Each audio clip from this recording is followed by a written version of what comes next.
thank you for joining us. Before we get started, I'd just like to make a brief announcement. Going forward, I would like to say that the opinions, comments, and views shared on this podcast does not reflect the owners, management, or producers of the Hub radio station. Wonderful, wonderful, wonderful. Welcome, everybody. I am Nina Childs. We're here with Hub City Radio. I am from District 1. Ali X, I am from District 4. Dawn, District 1. Gilda, District 3.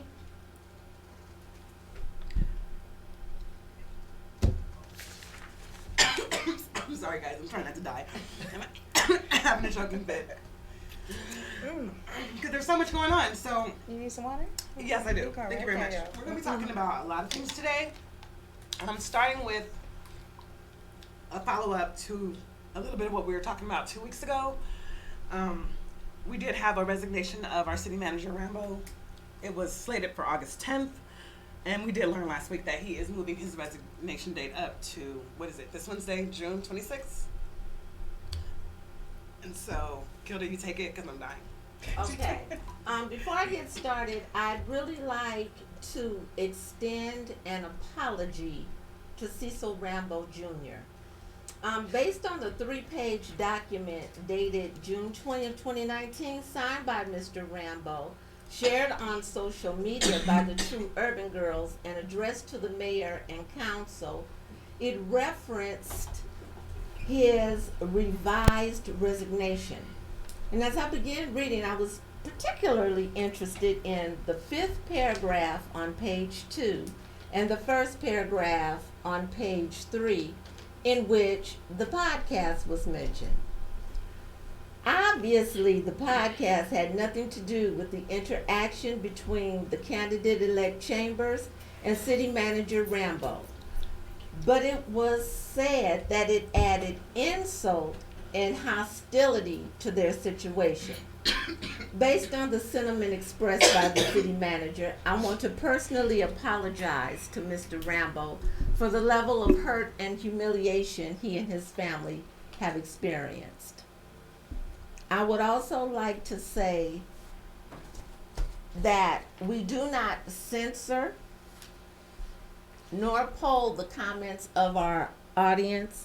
So therefore, we cannot monitor what they say at any given point in time, nor will I ever attempt to apologize for the things that are covered under free speech. But I will personally apologize to the city manager simply because he mentioned the podcast and the podcast that I was privileged to host as being one that has caused him distress. So again, Mr. City Manager, I do apologize for my interaction. Thank you. Well, thank I'm you back. for that. Yeah. You're good I'm back now? from the You're dead. good? I'm Okay, back from I'm the glad. dead. I'm glad. Thanks Okay, you're for hanging alive. there with us. So what I have here is, speaking of her apology and his resignation, we have here a 3-page letter with Rambo rescinding his 60-day notice that we received 6 days after his candidate basically lost. He gives us a 6 days notice. What are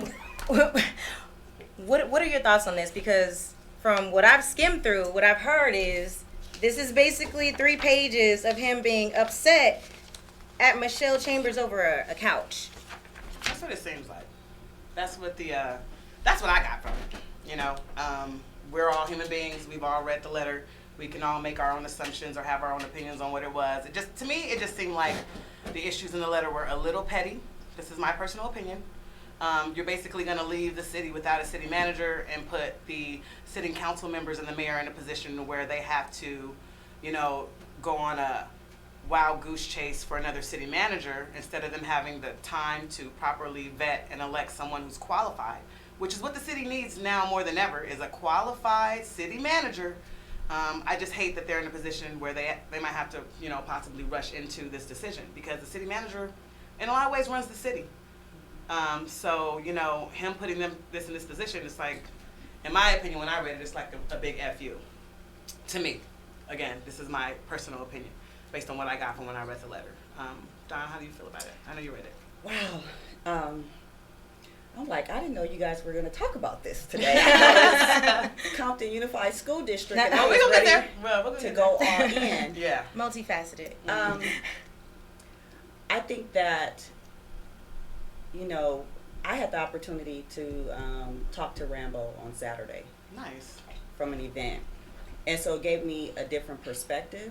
Okay. So, and then I'm going to share what I think I can share, you know, because I don't want to have conversations with people and then they feel like I can't hold what they're saying.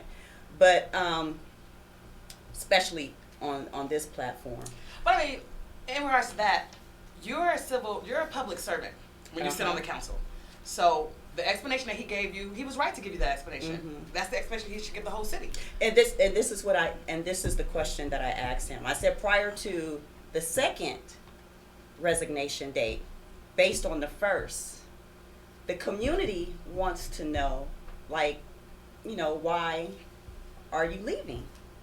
That's the question that the community wants to know. Absolutely. And so I believe this was mentioned that I think Gilda said something. He did not feel that he was part of the vision moving forward. So Because Satcher was I'm sorry, not Satcher. I didn't Gina go was into no longer there. the detail of it, but Uh-huh. you know, when I guess he felt that a new direction, and he didn't fit in that direction. But the only thing that changed Is one one city council person leaving. So that's basically what he's saying is But- with her leaving that they Mhm. were so they no longer had the same vision because Janet was there, not there. Mm-hmm. But this, let me just talk about things from my view. Right. Now, we know that Jana held the 3-vote block. We're Correct. very aware of that. And the I don't know how many city managers that she went through. Rambo is the only one that I know, but I heard that there was a list of city managers. And so 7 in the last 9 years. Okay, yeah. So with that being said, I can just assume from the history. Now, for me, I would have preferred for him not to resign based on that information. Just, you know, stay the course, and if that happened, allow Right. it to happen. But that's his sentiment, based on whatever, wherever it comes from or wherever his feelings are. But that's what was stated. And another thing, and I have to applaud him for this part. In regards to, we know we have city employees that are dragging out as far as leaving and different things of that sort, and they're on payroll. We have people that are on payroll for years that are out. And so I guess with what he decided to do, he just wasn't going to drag. He's going to do his vacation time and get out. I mean, it's unfortunate, but So it is what it is. Did you feel after speaking with him, because you obviously read the resignation You know letter what? before? I read it, but you know how you just kind of like skim Well, right. through it. Oh, trust me, I didn't Yeah, read this I didn't- word for word. yeah. I wasn't. But do you did. think? Do you Yeah. feel like you got like a better understanding, or that you were more accepting of his response? I think that I have a better understanding. First of all, my loyalty is to the city, not Of course. one person or anything of that sort. But I think that if we have questions, we need to ask him directly and find out, what are you doing? He see your face. He see our face. Ask him. He happened to be at an event where I was, and so I asked, like, what's going on? And so that's what I got. Well, for me, I mean, I know that Gilda's gonna do a deep dive into this letter, y'all. So we're gonna get into that. And But- let me give Catch me my up to assessment based on just from me in regards to this letter. I think this right here, it really, just my assessment, not based on the conversation. I just want to put this out there. My assessment, just from looking at things, this right here, to us, it's like, okay, really? You know what I'm saying? Really? However, from my assessment, just assuming, I think it probably was just like, we don't know what.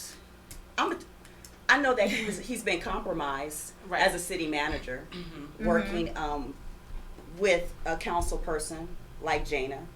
And I don't even think that the issue of the couch was so much per se. I think, no, hear me out. I'm listening. I'm just saying that I think it was just like another something of what he probably assumed because of all of the stuff that he's been dealing with. You're saying it's just the straw that broke the camel's back. I but here's what I want to say about this letter. I believe so. Because Okay. there's something that before I go to get into a deep dive, let me just put this out here. She got stuff underlined in red, green, and blue. She about to do a deep dive, but what I want to say about this is just this. He addressed something in the letter that I have to call bullshit on. And this is out there for everybody. And I hate feeling like I have to watch every single word I say, because I feel like a lot of the people in this city who work for the city and are involved with the city are so litigious. And I'm just putting it out there. That's ridiculous. It's ridiculous how truly litigious that people are. But I will say, I'm going to call bullshit. In his letter, he's talking about how, some of the claims that were made were damaging and this and that, and it could damage him and his next job and his next quest for a job. And my thing is just this: your legacy, what you've done or not done, could be more damaging. And more than that, you just jumping ship like this is going to be way more damaging to your legacy, in my opinion, than any rumor that anyone from the city could ever put out about you or your family, whether it's true or untrue. You resigning in August is one thing, but then, because of a situation that looks this petty in a letter, just jumping ship super, super early taints your legacy to me. So, I have to call bullshit on that, or BS, that's my assessment. Honestly, it's really shocking to me, because obviously I've interacted with him, I've worked with him, and I believe that he did a good job, and in certain aspects, at least in the ways that I needed to interact with him. So, as far as, I'll say, to be more specific, communication wise, like being able to be accessible, he was more visible. So, I guess I would say I held him to a higher standard, or I would hold anybody that's a professional to a higher standard. Than this. This to lead to, like I said, you leaving because the direction of is changed. Okay, that's fine. But to suddenly just cut it short and say, okay, F it, I'm gone in 6 days because of something that had what he named here had nothing to do with the city of Compton. It had nothing to do with the residents. It had nothing to do with anyone else. These are the people who are affected by that. So I'm disappointed. I'm highly disappointed. Right, and I think we all are. And the thing is that we're just. I feel like a lot of us in the city overall, we have to hold our leaders to a higher standard. This is unacceptable. Exactly. It's unacceptable. Anyone in leadership. You're right. That's what it is. Anyone in leadership. We're too nicey. It's like, oh, we understand well, we see where he's come from. It's Are like, we no, nicey? I'm not. I'm definitely not. Really? Not to people who I think we have a couple of hardcores. Positions. We had a couple of hardcore Tuesday that have something overall, to say. the city of Compton is nicey. Oh, absolutely. I think because we're educated as a city. This is not Rambo's first rodeo in the city of Compton. He ran for mayor, and he lost. So he understands the city and the process. The process. This letter, get into your deep dive, is personal. Let me say this. I don't think we're nicey. I think that we just have been uneducated and aware. We keep our head in the sand. Yeah, and therefore that we're not involved, because it's not that. Me personally, I don't think that we're like nicey. I think we just haven't had the education, and we haven't been I already said education.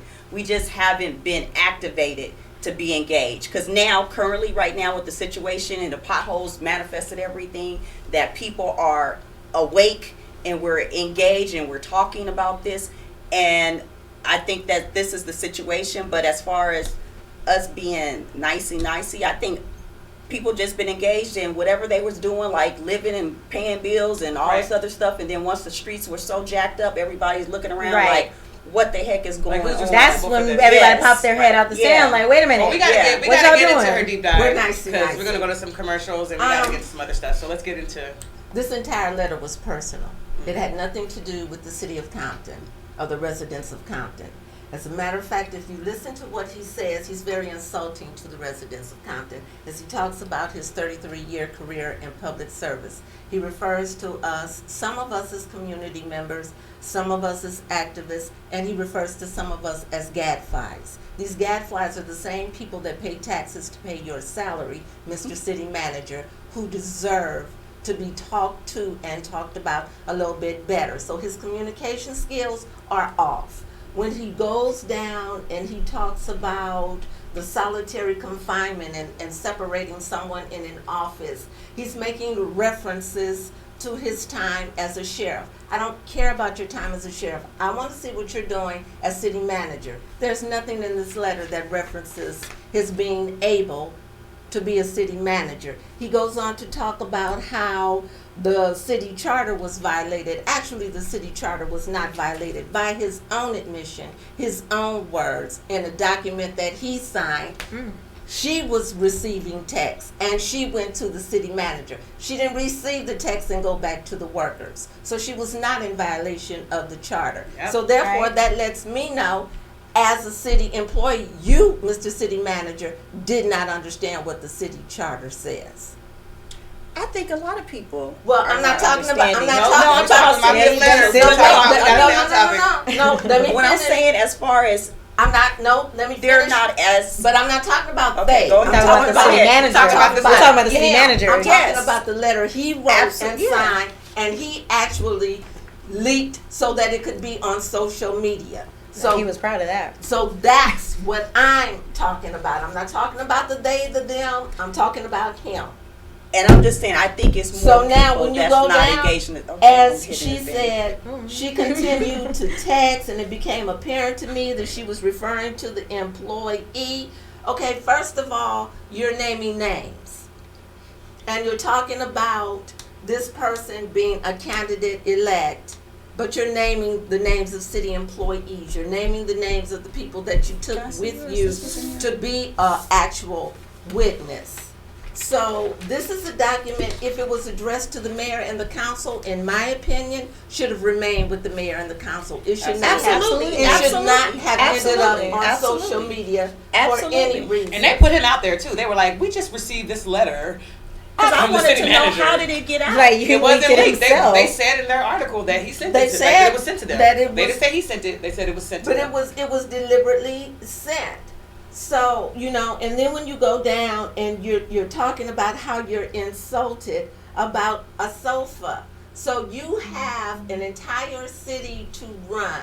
You've had 33 years of public service, but you let one candidate elect call you on the phone and come to your office and stress you out about a sofa to the point that you are ready to leave. But you've been a sheriff, you've ran for mayor. What does it say? You've hugged grandmas, you've attended funerals of babies, but this one woman comes in and now you're frazzled. I don't understand that. You owe me an explanation for that. Then when I get down to add insult and hostility to all of this, you're talking about the councilwoman's selected liaison. What does the liaison have to do with this conversation about a couch? Then you go on to talk about what was discussed on the podcast that hurt your feelings. Yes, I apologize, but we're going to break this down. Well, the podcast... We're going to have to wrap this up. Well, we're going to wrap this up, but I'm going to finish. Yeah, we're going to go to commercial. We're going to go to a quick commercial. Yeah. We're going to let you come back and get back to your deep dive. Because I'm enjoying it. No, yeah. I want to hear more. Yeah, because... But I don't want you to get started just yet. We're going to go to a quick commercial break, y'all. We're going to go to a quick commercial break now. We got about 20 more seconds, but when we come back, we're going to get back into the rest of Gilda's deep dive, and then we're going to get into our school district conversation. We got Greg Pitts here in the studio with us. So, we're definitely excited, so we'll be right back. 5 seconds. Well, we ain't got enough time. Commercial time, okay?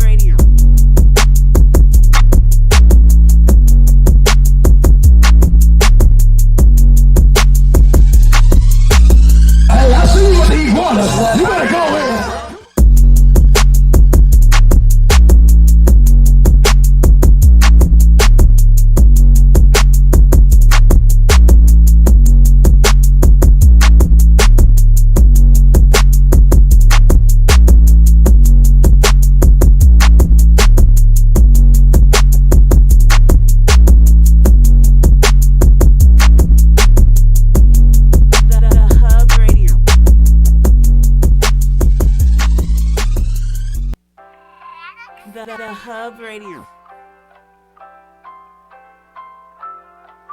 Yo, what's up? It's your girl KP, straight out of Inglewood. First time on Hood Jeopardy, about to smash these dudes. They not ready. Been talking trash since I got here. Going for the dub right now.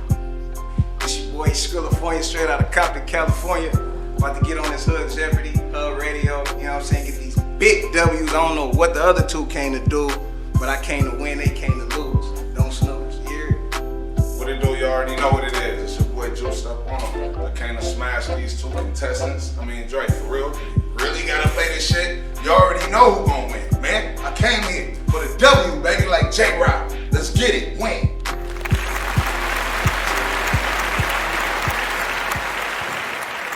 Welcome back, Hub City Radio. We're back. We are still on this Rambo letter. We're about to get back into Gilda's deep dive. And, we're on page 2. So We're on page 2 on we the back. 5th paragraph, and we're talking about to add insult and hostility to all of this. The councilwoman's selected liaison is brought into this conversation, which I was baffled by, because the date of the letter is June the 20th. The incident happened on June 19th. You go back to a podcast that took place on June 10th. If there was an issue with the podcast and you were so disturbed, why didn't you reach out to the host of the podcast, to the producer? Did he reach out to the host of the podcast, as far as you know? Did he reach out? I'm a host and he didn't reach out to me. Absolutely. Mm-hmm. And I was definitely on the show and was at the council meeting the following Tuesday, which was the day after the podcast. Absolutely. Yes, because I was there for the budget meeting. But that's a whole nother joke. And we don't know when he saw it, you know. We don't know when he finally saw the actual interview or heard about it, but... Okay, but I need someone to explain to me how it ended up in his letter of Well, he's resignation. pouring out his heart. I mean, he's writing us a 4-page letter. Like, he's putting it all out there. That is so wonderful. He could have sent me chocolates, and I would have been happy. Now, if you get to page 3 and you go to the first paragraph, he is again talking about the liaison, but now he's mixing apples with oranges, because he's talking about the detriment that it caused him. Then he's talking about his family and how they were shocked. Okay, I get the fact that they were shocked, but I also have to go back to a conversation that he and I had when he told me that when he was on the sheriff department, he intentionally moved his family to Rancho Palos Verdes because he did not want his sons to become statistics, because he saw the direction that the city of Compton was going in. So, okay, Compton bad to live in, but a radio station named after Compton via Hub City Radio is good to listen to. Okay, help me with that. I mean, but more than that... Because I don't understand this. Well, I want to speak to that particular paragraph right there, because Okay. it rubbed me the wrong way, too, being that I work in entertainment. You know, that's the price of being a public figure, y'all. I mean, and it's unfortunate. When your face is out there and your name is out there, I've had things written about me in emails and things said about me that are, you know, that have hurt. But it's just the price of being a public figure. Is it right? You know, not always. You know, when people will talk about things, people hear things, they spread information that they hear. But, you know, I didn't think he needed to address that, because that's just the price of being in the public eye. Okay, well then let's go down to the second paragraph. Let's start with the sentence that says, this behavior is demonstrative of past behaviors from elected officials that resulted in misappropriation of public funds, overspending, and staff intimidation. What, My- he said, I I'm didn't sorry, understand wait, that. what? Yeah. My question to you, Mr. City Manager, if you knew that this was taking place in the city when you were the city manager, what did you do about this past behavior? Because you definitely said it. It is on page 3, second paragraph. It is the last sentence in the paragraph. I found that to be very, very That's kind of a interesting. leading statement. He kind of like dropped that, like, Yeah, he just wanted to drop scandal that out waiting there. to happen. Mm-hmm. And that's exactly what that was. But I Exactly. found this to be based upon the hostile, intimidating, and bullying behavior of the Councilwoman-elect Sanders. I have genuine concerns that I will not be able to perform the day-to-day function of serving as city manager without the distraction of her hostilities. I remember that being something that was cited when the candidate-elect was running against Councilwoman Jana Zarita. She was accused of being a bully. She was accused of intimidating. So now are you just merely flipping the script? Verbatim. Well, no, it's cool if the homies intimidate and bully people, but Right. So I mean, honestly, friend. everything that he listed, there were things that Jana Zarita was accused of. That's just facts. But the thing is, he released something on social media, and he said that what took place on the podcast hurt his feelings. But the document that he released on social media actually calls Satra Zarita's name. So I'd kind of like to have an explanation about that if I could get one. But I'm going to just skip down to the 5th paragraph, the last sentence, because I thought this was really interesting. He says, and I quote, "I am rescinding my previous resignation date of August 30th, 2015. I thought his previous resignation date was August the 10th. I'm going to let that settle with you and leave it right there, Miss Nina. okay. So I mean, what are we got our dates. I'm trying to see like where's the 3? Is the 3 right by the 1? If he's on a PC, maybe he meant to type honestly, 1. I fail to see the relevance. Right. I'm not gonna front you. It's August 10th, August 30th. Really, he was in his heightened emotions when he wrote this. Relevance. I mean, so it's Excuse like me. I don't think at this point. Well, I let's mean, talk really, about it. if he's- Let's talk about it, because relevance is I'm paying you. That's the relevance. but it doesn't matter because he's not staying till August 10th or August 30th. He's leaving now. But it doesn't matter what he said, and it doesn't. Where in this letter does he say he's leaving on that particular day? She don't know. She didn't read it. But my whole thing is this. Right. She did. She skimmed it. Yeah, She skimmed it. yeah, skimmed it definitely. Not in there. But my issue is just this. I think that this whole second letter of resignation that was leaked is just a dog and pony show. It's fun. Like, I'm really, into like- theater. I'm into it. I love it. I love shows. Honestly, it's like- I love soap operas. But the fact is he resigned 6 days after Councilwoman-elect Zarita, Right. sitting Councilwoman Zarita was unelected. Yeah, I mean that was That's all something that stands out. that to me. was something to That talk told me about. everything I needed to know. Yeah, exactly. Anything Next. that happens after that, Right. It's just okay, it fodder happened. for the fire. Moving on, Right. to the school board. Yeah. And I mean, I'm one that don't take things so personal, Mm-hmm. Right. and we don't have no idea the stuff that was going on in the city in regards to what pressures or whatever that stuff is. And I think this right here, what he's saying about Michelle, it really has nothing to do with Michelle. Right. Absolutely. I- You know, it has of course it nothing doesn't. to do with On the Michelle. podcast. Yeah, so Of course it doesn't. it's it is what it is. It is what it is. Wishing him the best of luck, Right. you know, wherever he's going Thank or you, whatever next. he's doing, vacay, Yeah. you know. Thank so you, next. $1,000. that's it. I mean- Jana said FUB to me. Right. I didn't take it personal. Right. I just laughed. Right. So I it's this right here when I read it. And that's not a legend. We got the screenshots. We all saw Yeah. that on social Oh, media. yeah. Yeah. So She catches Diane out on social media. so it's that right there. But I think he's just we don't know. Like I said, we don't know all the I stuff don't that he care. went through. I'm gonna be honest Absolutely, with y'all. I it's don't about want to this. go. Yeah, a lot of people just want to go. But here's the thing, though, Compton. This Why? speaks to a greater issue that we have. We can't have our elected officials in these seats and offices acting like kids.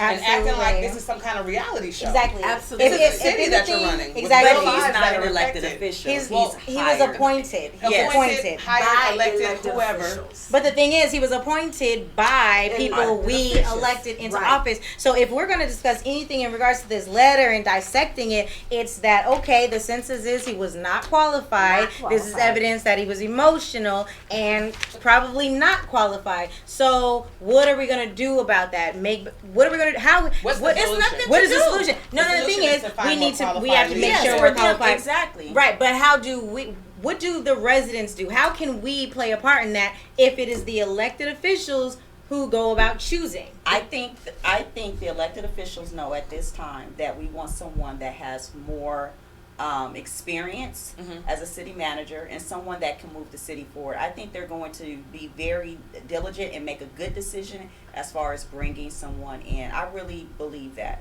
I think that And I mean, and just to let the city know, we learned in our charter class, shout out to Mr. James Hayes, that they did, used to do kind of like National.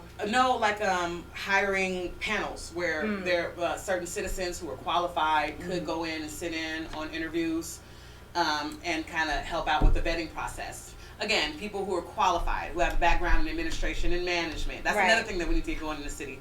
We got to appoint people to committees and councils who are qualified to be sitting on these committees and councils, and we got to do a better a job of vetting our prospective leaders. Now we got to get into this. Can I say this last thing as we close? We're gonna wrap this up. I think because the city is participating, and they know that we're there and we're paying attention, so they're going to make sure that they get the right I believe person. so. In that, I hope so. I mean, we've been on in the that news. city We're manager it's the position. spotlight is on us, so they can't. And we have a new addition to the council. So at this point, they have no choice but to, because now it's on you guys. Going forward, people are looking, people are paying attention. It's on them to make that right decision. Yes, I believe they're going to do better. I think so. Can I just ask All right, closing remarks. Right. On this. I just have one final question. His last date is July 7th, approximately around that I believe time. so, something. Okay, who's going to sit in that seat on July 7th? You got 24 hours to replace city manager. Who's going to sit in that seat? Who is that 5-body council going to pull from who knows where to sit in that seat? We just answered your own question. Who knows where? 'Cause it's up to them to appoint this person. I mean, I think the only thing at this point we can do, being that it is such short notice, is go to. If you're concerned about the city and who is going to be the next city manager, go to council meeting. Go to council meeting, sign up, speak, voice your concerns, and your elected official is supposed to hear you and take that into consideration when choosing. So if you don't go to council meeting and give them your insight, your direction, then it is what it is. We got to shut this down. We have to, because I want to move into school board, because what's going on at the school district, they got City Hall looking like the White House under the Obama administration. We all know there's issues in City Hall, but under the compared Obama to the school district, they're looking like the Obama administration White House circa 2008. Like, they're looking like a much tighter ship. Getting into the Compton Unified School District, Allie here had a brilliant idea to kind of line up Compton Unified against Long Beach. They're right next door. They have a functioning, somewhat successful school district with a lot more schools, a lot more employees, and a lot more students. So what we did was we dug into some receipts. of course. And we're going to go over some things that we found. We got Greg Pitts here. He's a teacher. And we're going to just get into that. So if we can hit the next slide, Dre. One of the things that stuck out to us was the school ratings. We all know, we've discussed on previous programs, that Compton has a 2 out of 10 on great schools. Here's a receipt here. You can see where they're at. Okay, we got 2s, 3s, 2s. Shout out to Clinton Elementary. I think they have like a 5 or a 6. There's a there's 1 or 2 to 3 elementary schools that are performing pretty well. And then that's definitely still not good. But that's still not good. I have 36 schools, y'all. Let's not good. Keep up with the numbers. And then we got Long Beach, who has 85 schools. Compton has 36, okay? Compton has 22,000 enrolled students right now. Long Beach Unified has 72,000 students right now, and they have an average score of about 6 out of 10 rating. It averages out to with 85 schools. So we did some even deeper diving, looking at salaries. First up, we have Brawley. We all know the next screen. What's this we got? Oh, that's the Compton rating. And then the next one is the Long Beach rating. So you can see those are 9s and 10s. Okay. But they got 85 schools. Some of their schools got 4s and 5s. So but the ratio is much smaller. It's still smaller. Much smaller. She pointed out something I thought was brilliant. I came across our superintendent's salary. And Compton pays their people very well. Yes. Shout out to Compton. Right. Yes, because of do. course, and the thing that stuck out about it is what made us go to look at the superintendent's salaries. Because when I had my 2 screens up, I have the side by side, and if I know that Long Beach is 3.5 times, larger the size 3.5 times schools, then their budget is likely going to be, let's say, about 4 times as big as Compton. So when I'm just first, going through it, I'm looking for any number that I'm seeing that's not necessarily 4 times greater. Right. And in that, I looked at salaries. I'm like, whoa, yes, Long Beach is obviously still a whole lot higher, but it's not 4 times higher. It's like 2.5 times higher. So it's like, wait a minute, we're paying our people. So then I'm like, okay, wait, let me check to see how many employees we have. Let's see how many employees we have compared to how many employees they have. Drop that number on. How many employees we got? We have 2,000 employees. About 1,100 of them are certified. There's 2 classifications: certified and classified. So and then looking at Long Beach, they had 12? They have 12,000 employees. Our 2. Okay. We have 2,000. They have 12. So Right. So what we got into... One, there's a problem because like I said, out of that 2,000, about 1,000 of them of ours are teachers, and so their classroom size is off top. But not even getting into that. We'll go back. When I'm going to the We'll salaries go back to see. Browley's. Let's go back to Browley's slide. That one right there. Right. When we're looking at the salaries, I'm like, okay, wait. So obviously, since this is my first run through, I don't have time to go through discovering individual salaries. So let's. Superintendent, what does our superintendent make? $339,000, y'all. Here in Compton. $339,000. The national average is. The national average is 213,000. 213,000 is what the California average is. We are performing well below the average.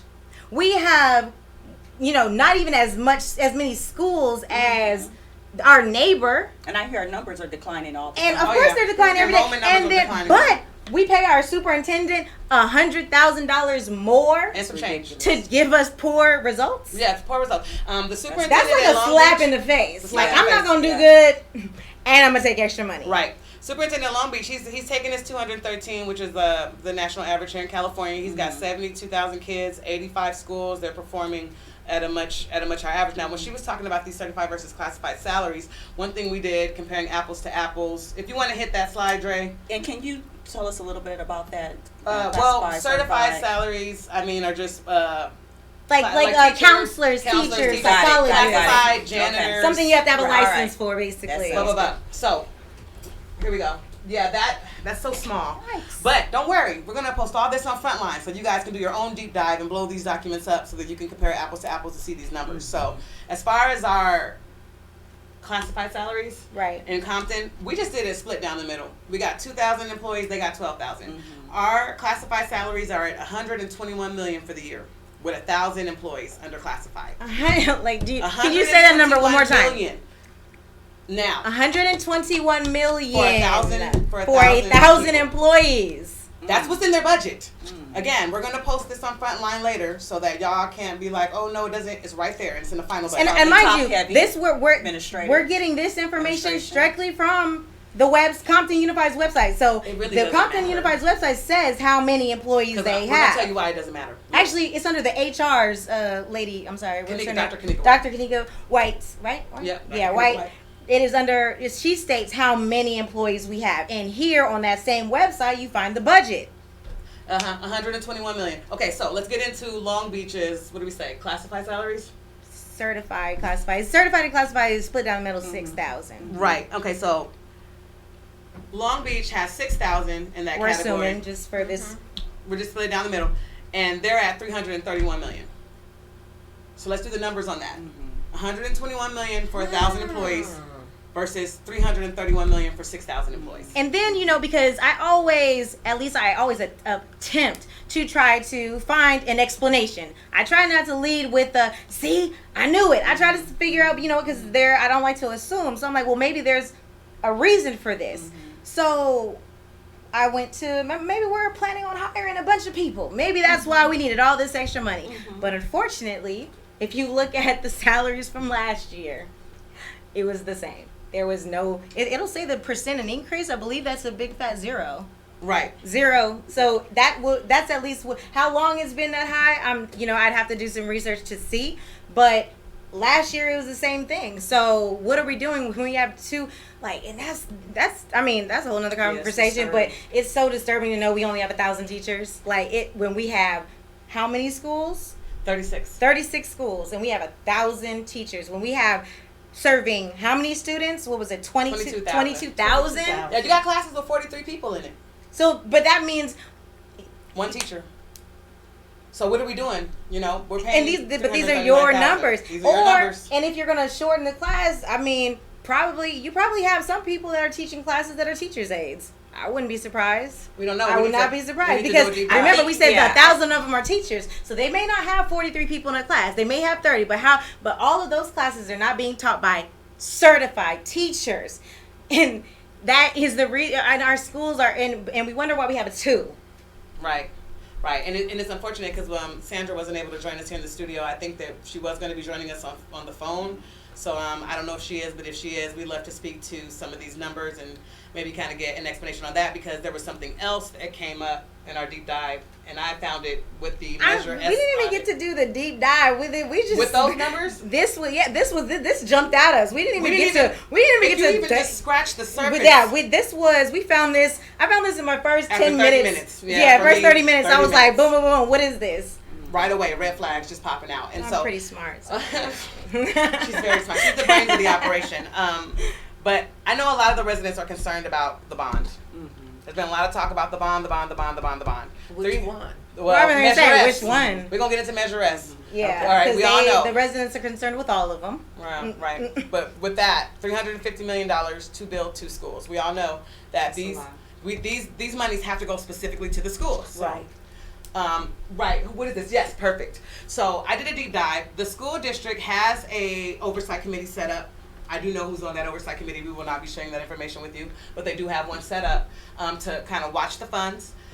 Sandra did say at her coffee that, and it says here on this document, it's the first page of their audit, that they did take out $20 million of that $350 million back in 2015. So say that one more time, a little bit slow. Okay, I'm gonna say a little bit slower because we ran these numbers by people, and she's the only one that caught the discrepancy. So I'm gonna see if the home audience can catch it. Again, okay. So as we can see on the receipt, $20 million in 2016. We're now in 2019. That's page 1 of their budget. Now we go to the next slide. Page 2 of their budget shows that they have a balance of $16.7 million, and that they've spent. Yeah. Well, no. They have on their sheet that they spent $97,000. Right? Right. Okay. But when you start off with 20 and you take away 16, what's left? There's 16.7. There's $3.3 million floating around somewhere. That's not, at least it's not on this sheet of saying what you, because you said you spent $97,000. So where's the 3.3? Oh, we're gonna try to show y'all where it is. No, this is just what we think. This is what we think. This is alleged. This is alleged. This is what it might be. We found in their budget. And if it is, they're already in violation of this Measure S bond. The numbers are really close. They just don't. They may just so happen to match. They just might so happen to match. So again, we all know we may not know exactly how bonds work, but we know that the Measure S funds were just to go towards building these 2 schools, Compton High, $200 million, $150 somewhere else. Okay, so doing a deeper dive into their actual budget. This was the audit. I went back to the Compton budget. Next screen. We'll say that we did put these together because when I came across these numbers, it's again. Verbiage. Okay. Yeah, I want them to see that verbiage because this goes back into what we were talking about. So we're doing the math. $20 million. We saw in their last budget they got 16.7. There's 3 point something. Let's just say 3.3 million floating around. Here on this page, if you go down to the very last line, and again we're gonna post these in front line so you can do a deep dive for yourself. There was 3.3 million that was transferred to charter schools in lieu of property taxes. Yes. Now, it just so happens that number matches exactly what's missing from that 20 million. Maybe that's not it. But we were told these Measure S bonds funds were supposed to go to the building of these schools only. I wish we could see his face right now. Right. He's shocked. It's like his face right now is. But Allie discovered something in the Long Beach School District budget. Okay, so that's what I say. That's how I came across this because doing the comparison, I'm looking and I see Long Beach has. And they because they have the same thing. Because what stood out to me, of course, everybody. Let me get him to get the slide up. The slide is titled LBSD Transfer to Charter School.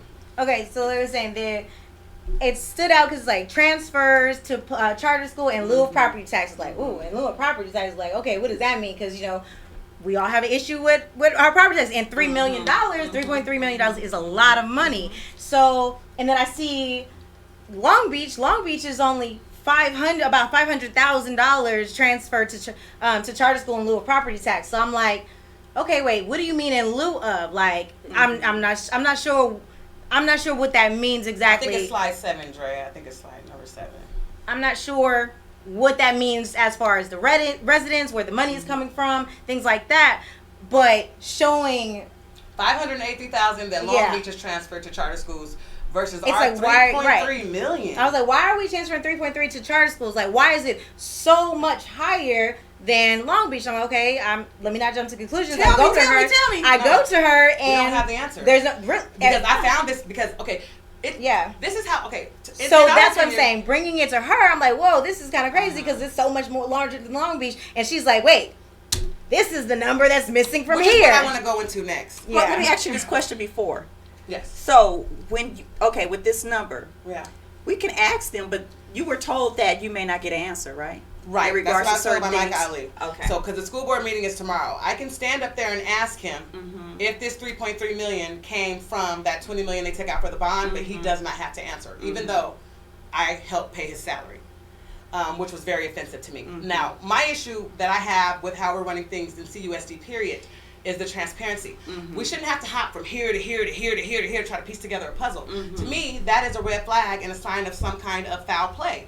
If you are above board, everything should be transparent, everything should be there. I don't like that the fiscal department at CUSD has a whole different code book that you have to study that's separate from their budget just so that you can understand what the codes mean in their budget. It's like trying to solve a puzzle. Like, what is that movie with Nicolas Cage, National Treasure? Like, we're not trying to like get out of some kind of maze. It's like we just want to be able to look at the numbers and have them make sense. Right?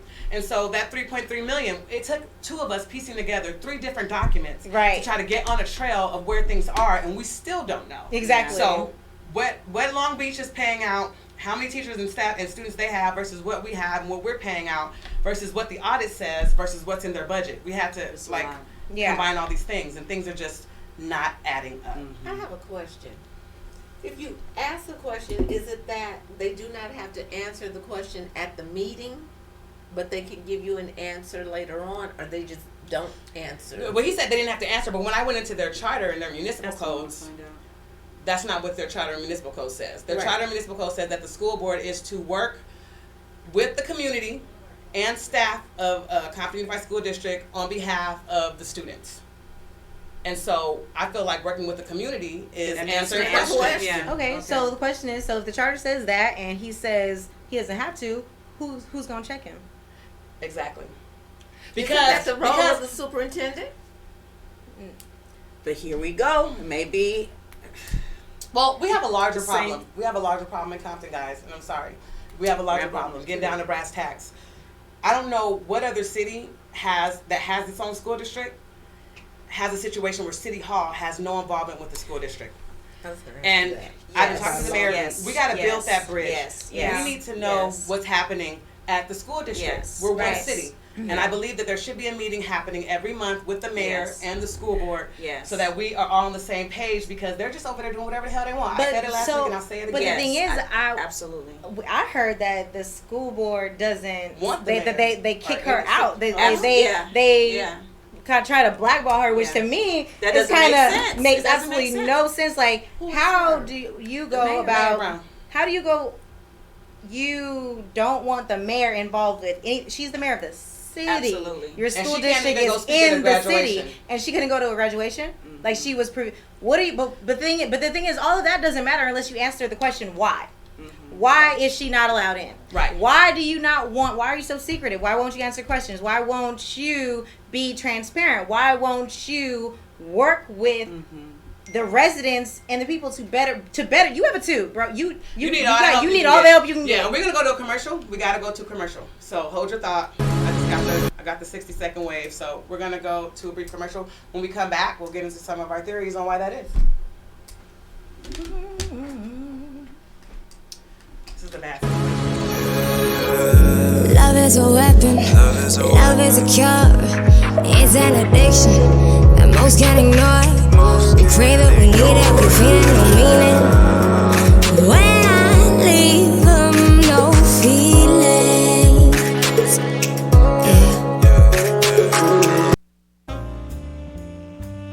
Coco's Lip Smacking Cupcakes offers custom cakes and cupcakes for every occasion.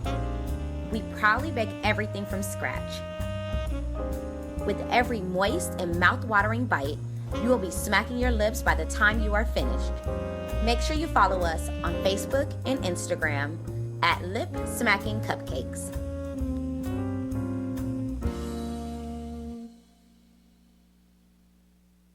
Hub City Dre, man. The Hub Radio, we are on our way to Centennial High School, man, to teach, got 400 men coming together to teach all the boys in the high school how to tie a tie properly. Just constantly giving back to the city, man. Just trying to get the kids, boys ready for real world. The Hub Radio. I put out the call. Thank you guys for answering the call. All righty. What we have here simply is we're going to teach young men how to tie ties. Okay. We're going to jump in 30% of the young men may be from foster care. Okay. So if we have 400, we're going to have about 120 of them from foster care that have never had a man in their life. Okay. Some young men may not have even had a father in their life. So this may be the very first time they have interaction with a man. Hub City Dre, man, from the Hub Radio. We are out here at Centennial High School, man. We are about to teach these young men how to tie ties. We got a whole bunch of men coming out here to support. The sheriff department is there, holding it down, man. Students, staff, everybody here, man. They're gonna have a good time, man. They're holding it down for the men in the city.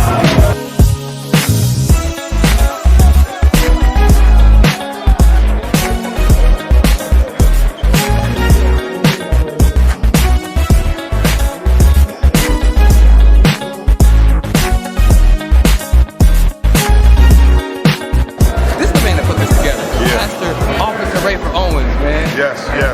How did you know that it was a need for these guys to know how to tie ties?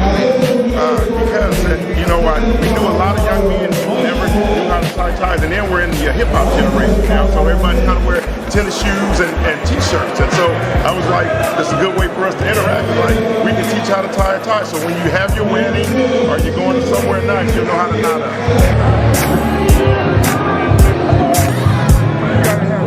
The Hub Radio. This is Clipper Darrell, and you're listening to Hub Radio.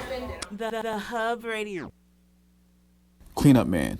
We provide professional, affordable, dependable services from carpet cleaning and upholstery to flooring, 7 days a week, same day or by appointment. So call, text, or message 562-279-6488 for service as good as advertised.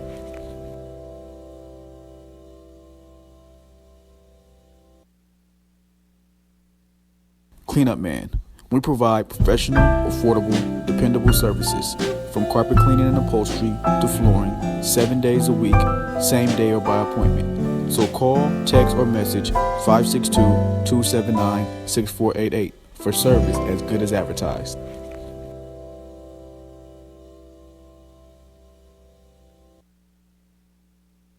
The mayor's got behind you. Yeah. The whole city is jumping behind you, man. Like the support is there. Do you feel any pressure?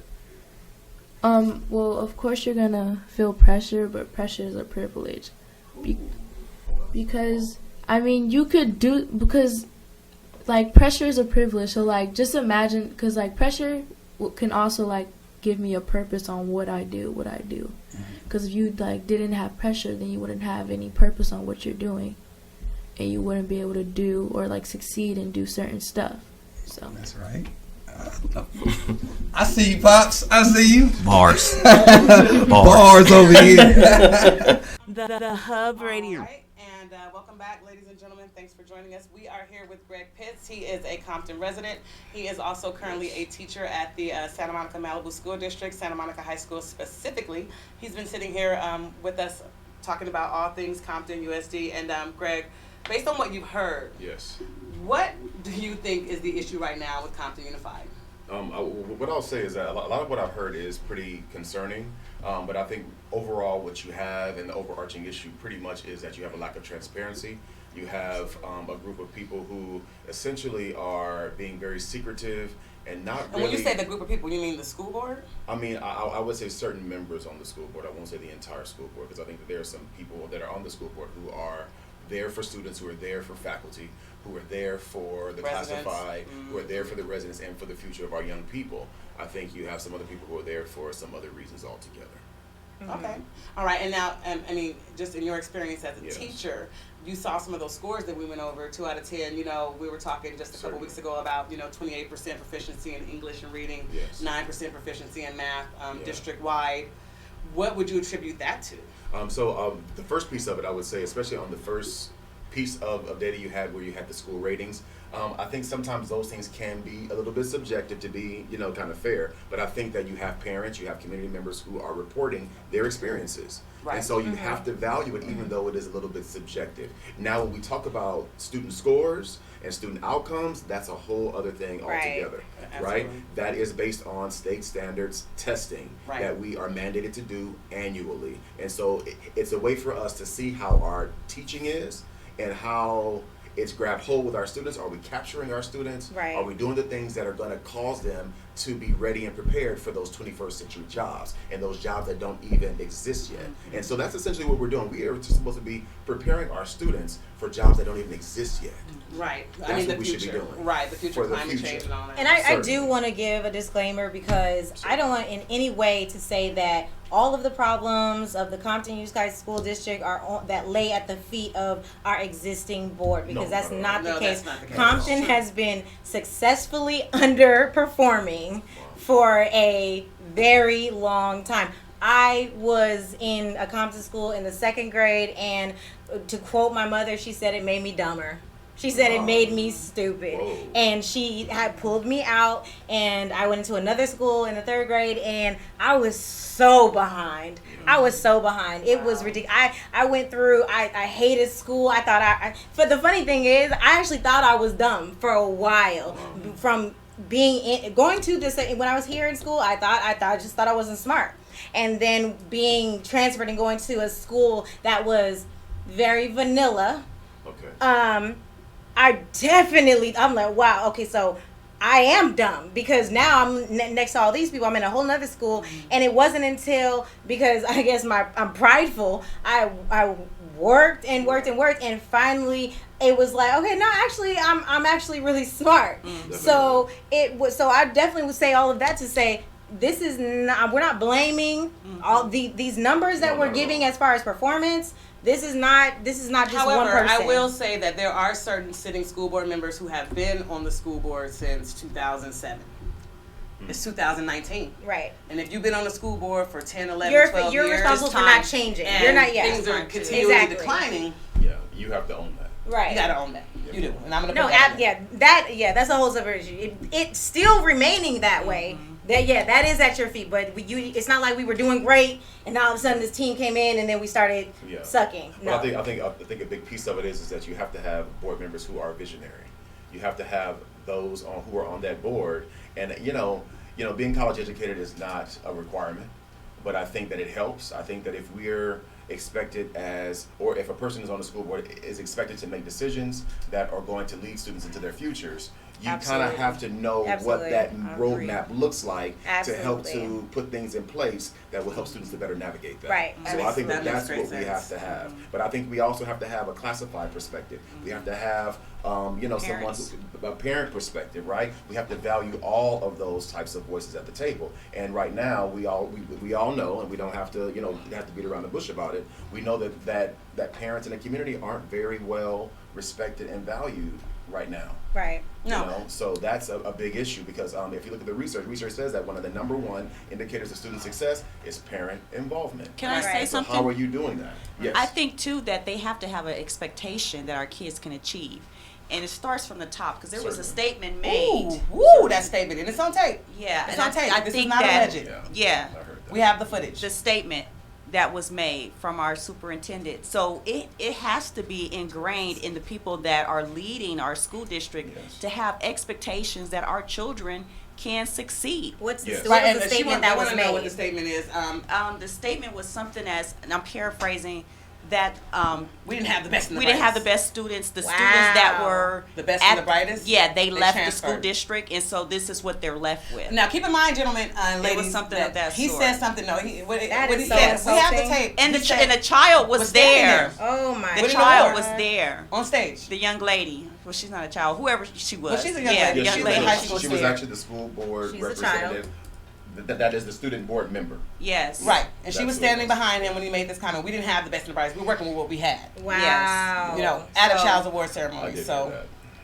it starts at the top. But I have a question. I mean, in regards Go to the ahead. budget, just Sure. we're talking about setting students up for success. We're talking about what it's going to take. I think that the district would be doing a great service to the students and the community if they cut back on some of their travel and conference expenses in the budget. Right. I'll post those receipts too. But we all saw that $350,000 for travel and conferences for cafeteria. Yeah. I've never known cafeteria people to go anywhere but to that kitchen to make that damn food. But, you know, who knows what that was about. But there is another line item in their budget that has $1.1 million for travel and conferences for the district. I'm assuming this might be for, Is that you for know, 3 people- years? No, that's 1 for year? this year. Really? But see, here's the thing. Y'all $1.1 need to be million. going nowhere. When Not your even- kids now we don't got have two. toilet paper in their bathrooms, soap, and stall doors in their bathrooms at every single school, brown water at water fountains. These are the things, Gilda, I can't with you And right they now. should make water accessible to the kids if they can't drink out of the Well, fountain. here's the thing. We got the receipts, though. We have people on tape at these school board meetings saying, listen, the bathrooms didn't have toilet paper. Listen, the girl and guys' bathrooms don't have stalls, but you have $1.1 million to travel. Don't nobody's ass need to go nowhere if my son or daughter can't wipe their ass. Sorry. You're not going nowhere. And I don't mean to, be rough or rude or put it like that, but I'm trying to put it into context for you guys. We have parents and teachers and students complaining. We have one teacher, and I have the tape, of her saying that there's a hole in the ceiling of her classroom. When it rains on the students. They have to get buckets. So your classrooms are in disrepair. We have, Mike Eiley on tape saying, you guys don't need to get up here and talk about all things that are wrong with the schools we're aware. But it's like, but are you fixing it?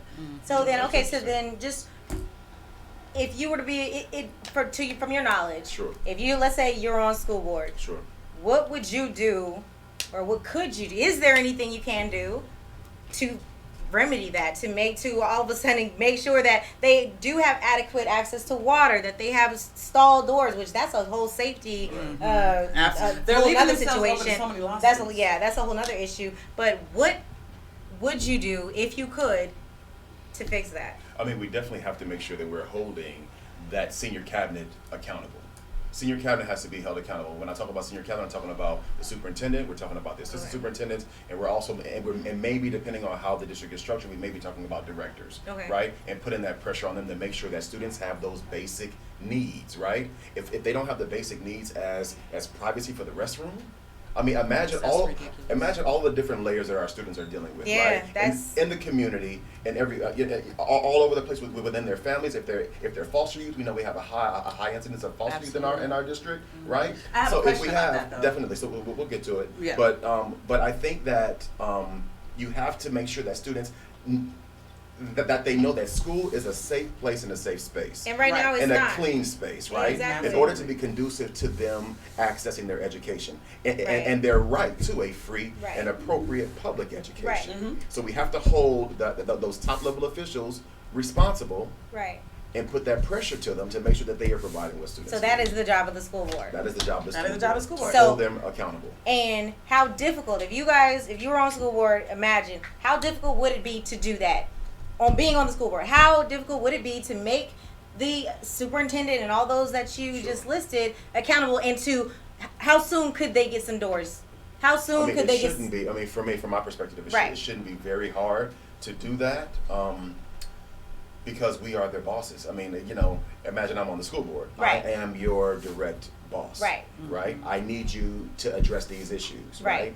And we know that, especially us being in the world of social media, imagine if pictures and things started to surface of this stuff. Right. On social media. That's what's now. Because now we made the news for happens, potholes, okay? Imagine. I mean, so come on. imagine. No, you're absolutely So we right, can't because see that. I at don't the wanna end of see the that. day, I want them to hear us and take care of it. Exactly. You understand? And it's like, and I drive through the city all the time, and I'm embarrassed I was embarrassed by the potholes, and I see that, and I have to deal with that. Yes. But you should have seen how I felt to know that students don't have toilet paper, they don't have bathroom stalls, because at the end of the day, we are saying, when I say we, because the city or this our children, we're saying how we feel about our students. Yeah. Honestly, when we don't think well enough of you to make sure that you're safe while you're at school, that you can use the restroom in private.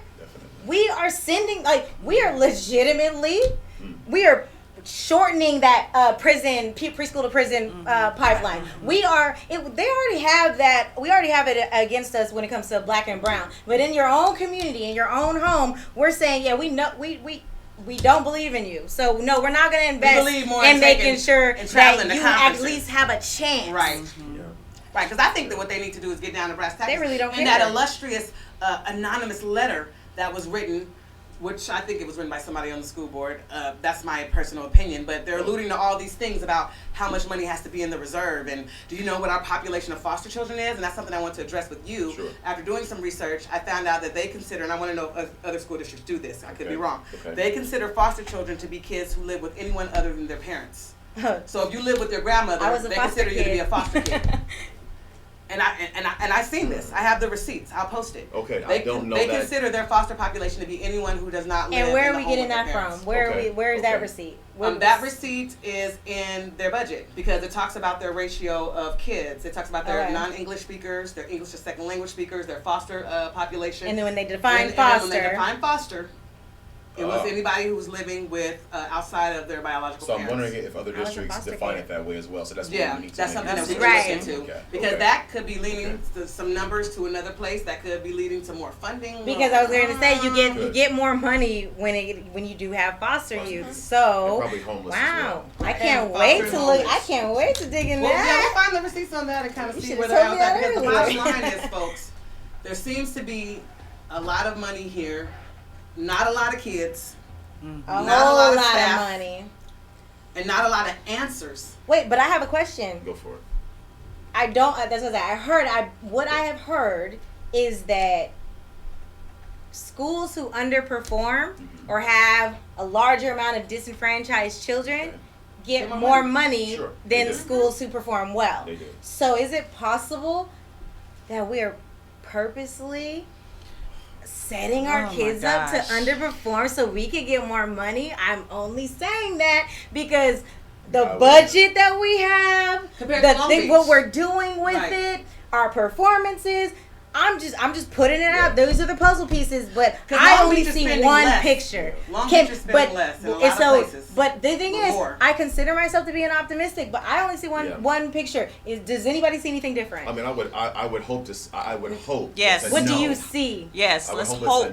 That no one is that. That's some demonic stuff. Exactly. No one is that. That is evil. Corrupt. Yes. No, but it's not. That's past corrupt. That's past corrupt. Excuse me. But that anonymous letter that was dropped by two urban girls. That said that I'm sorry, I get confused because I watched that show, Two Urban Girls. That anonymous letter, they're journalists. They posted it for everyone to see. That alludes to all these things about how the superintendent. We're complaining about how much he gets paid when he has to deal with residents. So he deserves $339,000 to deal with the people to pay his salary? I mean, honestly, get your ass out of here, whoever wrote that letter. At the end of the day, you deserve to all that you get when you have all this money and the students are receiving the education that they're receiving. It's ridiculous. Who is the assistant superintendent? I don't even know if we have one. But he's there. I've met him maybe once or twice. I can't call his name. Okay, so he's pretty much invisible. I think his last name starts with a C. I can't remember, but yeah. We'll figure that out. Yeah. Okay. That's an easy find. I was going to say you're going somewhere with this. Yeah, when you were speaking about the senior cabinet, I'm in total agreement with that because your senior cabinet is actually the ones who will be making all of the decision that the lower cabinet members will follow. So if there are the CEO, CFO, exactly, COO. So if there are funds missing on a lower level, did they start at the senior cabinet and trickle down? Or did they start and trickle up? Because nothing's getting to the kids. So we know. Right. I mean, They not getting books. We know. But we have a really generous budget for books and supplies and all that, but they not getting it. We have 3 tiers. We have the senior cabinet, then we have the board, and then we have the students.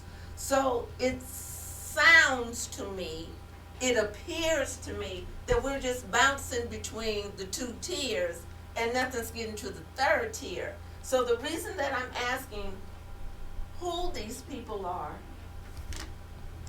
is because I just really want to know, because now I need to start doing some research, because I did see that letter and they're like, the superintendent of Cerritos has ABC.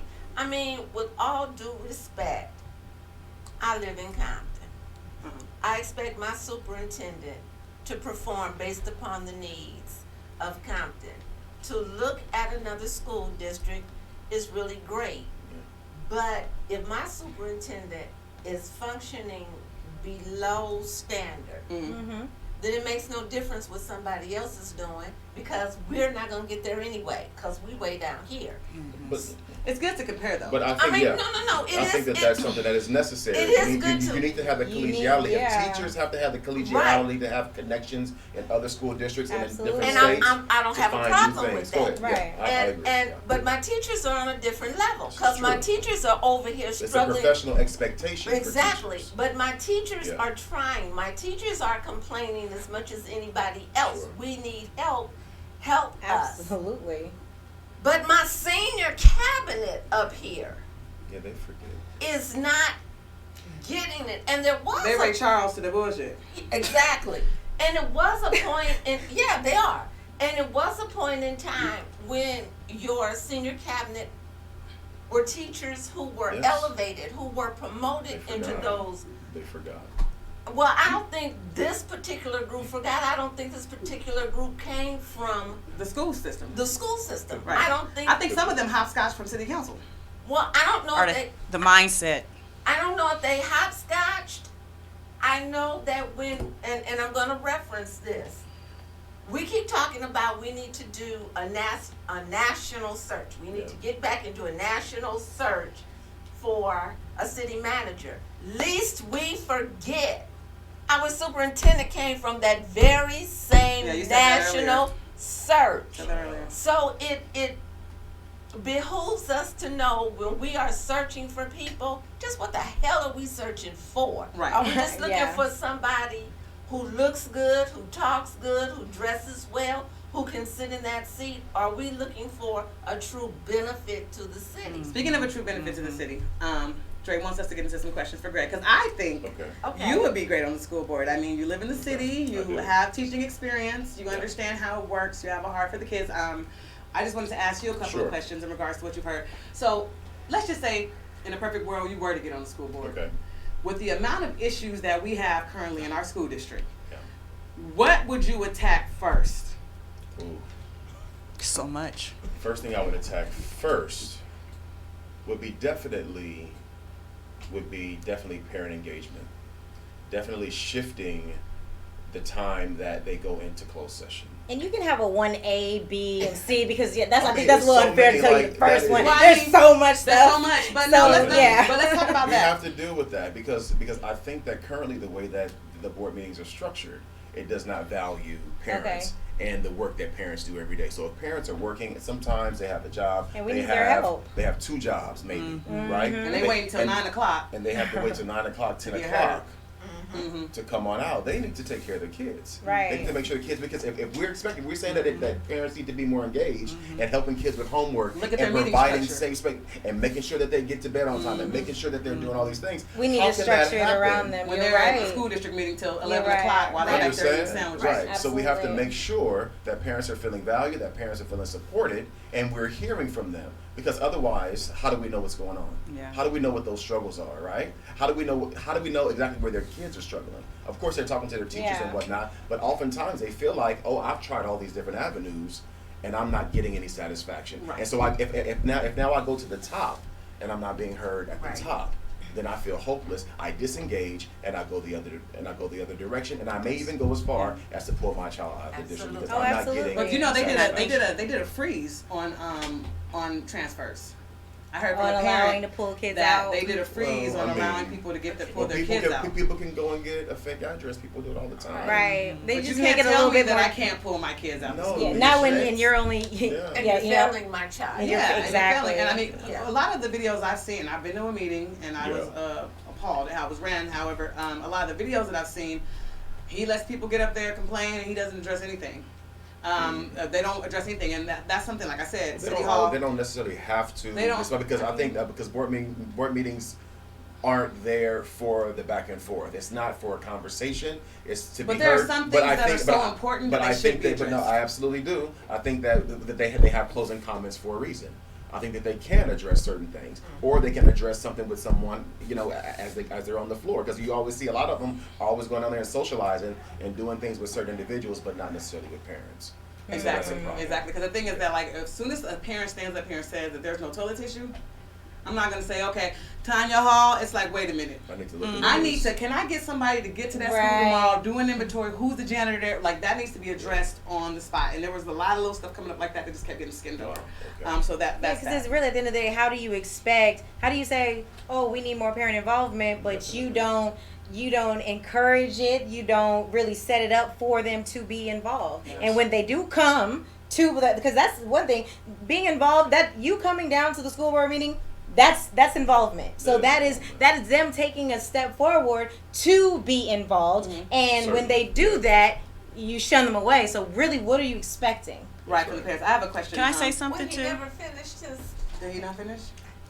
That was just one thing. Yeah, right? that's true. That's right. Go ahead to the other There's thing. so many things. And I want to hear all of it. A huge priority for me would be to build programs. I think that a big issue right now. That's the curriculum, right? Curriculum, and definitely building programs that are sustainable, that are going to attract our families back. Right? Mm-hmm. And so, Ms. Blueford, I think that this goes to and speaks to your point about how we should be connected with other school districts to find out where we're missing it. So where are we needing to fill in gaps? And what types of programs are robust enough to attract our students away, to make sure that our students, attract our students away to try to get them back, right? So we have to do things that are creative. We have to definitely build those partnerships with other school board members in other districts to find out what they're doing. For me, a reason why I really wanted to do that is because I would go to the school board meetings and I would hear things, and then I would interact with the school board members of my district. And when I tell you that the level of discourse is different, and I'll just leave it at that. Absolutely. And so I'm thinking to myself, well, if this is what students here have, and these people are visionary, these people are moving forward, I kind of see why things are happening the way that they're happening. So it reignited me for this again, this work again. How aggressive do you plan to be to because I'm obviously running for school board to make change, because the way things are going right now are not okay. Definitely. So how aggressive if you had it your way and you could do whatever you wanted, how aggressive would you be in implementing change? At least putting stuff in place so that it can get better. What I would say, first things first for me, would be, because I am a special education teacher first, I think that we definitely have to address our special needs community. We have to address compliance, IEP compliance. I'm hearing so many things from community members that their IEPs don't look a particular way, that meetings aren't being held on time. And I understand what that's like. I've been there, right? But you have to have people who come in who are strong on compliance to make sure that the district is not hemorrhaging money through lawsuits. So we have to make sure that we are dealing with that piece of it to minimize that. Because you mentioned something earlier, that there are some people who are just litigious. And sometimes you're not going to be able to satisfy them. Well, the district has 80 lawsuits right now. So 80 lawsuits. 36 schools, 80 lawsuits. Okay. And so this is what we're talking about. So we have to get that under control. Because if we're non-compliant with IEPs, that means that we're not doing what? We're not providing that free and appropriate public education. Right, because I don't know if people know, but an IEP is a legally binding document. It is legally binding. And you have parents saying things like, well, the IEP was held without me. And it's like, well, did you sign the paper and check that box saying that they could do that? It's like, well, no, I wasn't given the paper. It's like, are you just saying that, or is that the actual fact? And the school, if that's what happened, that's illegal. Yeah, and the school and the district have to, if they do that, what they have to do is they have to make sure that they have documented attempts that they have made to get that parent in that chair. Mhm. And that should be, and the In the parent file. and the parent schedule should be the first priority. And I have When one scheduling that meeting. more question I want to ask you before We we got go 2 to commercial minutes. break. Yeah. Sure. Transparency definitely in government is An issue is overall. an issue overall, not just with Compton, but Yeah. overall. Yeah. So, and a lot of people feel like when we have a new person in office, then we should start seeing change happen Right away. the next Yeah. week, the next day, that year. They should be able to see some type of evidence of you being there. Sure. So, set our expectations. Given the state of the district as it stands, how long is it going to take to get even to a 5-6 Well, that's a couple overall? of factors that would Well, determine that's a that. loaded. Oh yeah, Yeah, but it's a the thing loaded is, question. Yeah. but set their expectations, because let's say you're on Right. board. How? Because let's be real, it's not going to be 2-3 years. It's not. It's not. It would take So, key parent but the thing is, involvement. again, 2-3 years to some Yes. people still is like, whoa, that's a long time. My kid's in high school. That's right. So, what do we do? Okay. So yeah, Okay. you got like So, a. so what I will say, there are things, especially if your student is in high school, there are things that you can do. There are things that you can put in place. So for me, I'm not necessarily sure, but I wouldn't, because if we're looking at the English proficiency stuff, we have to make sure that our students are engaged in claims evidence writing and claims evidence and reasoning. And so when we begin to do the writing across curriculum, so kids should be writing in math, they should be writing in science, they should be writing in art, they should be writing in history and English, right? So they're writing across curriculum. And we saw probably a 50-point jump from one year to the next when we really did writing across the curriculum. So we're gonna have right? to just revamp everything. You're gonna have to do writing everywhere, and you're gonna have to start to use the same language throughout all classes that students know that this is the standard. Right? Right. So that is something that we can do for short term. And so you may think be able that's to a see some great idea. gains within the first year or two. If we Okay. put that in and it's robust and we make sure that everyone is doing it. And we're aggressive. Right, and we're aggressive about it, right? For everything else, I would probably say, well, not everything else. There's some other things that you can do as far Obviously. as math interventions and things Obviously, like that. right. Right? There But- should be improvement, yes. Exactly, and especially because we want to definitely make sure that we have proficient readers at grade 3, right, to steer them away from that school to prison Why is that? pipeline. Okay. Right? Because we want to make sure that they are proficient readers. Then I think that for those outcomes, it'll probably take maybe 5, and I'm going to say maybe like 10 years to really see if we're seeing a huge difference And, in the before and after. But see, we didn't get into the situation Yeah, overnight. it's a lot. This We has didn't. been years You're of right, sliding you're back. right, you're When we right. get back though, Exactly I want right. to address something because Exactly right. we only got like 3 seconds, but you No being a worries. special ed teacher, you understand about how Yes. behaviors inhibit people from learning. So when Absolutely. we come back, I want to talk about some of the behaviors that are going on in some of these schools that we would have to get under control first in order to set the kids up to For learn. success, yes. All right? 10 we're going years to commercial. later. Yeah. I mean, seriously. Coco's Lip Smacking Cupcakes offers custom cakes and cupcakes for every occasion. We proudly bake everything from scratch. With every moist and mouth-watering bite, you will be smacking your lips by the time you are finished. Make sure you follow us on Facebook and Instagram at Lip Smacking Cupcakes.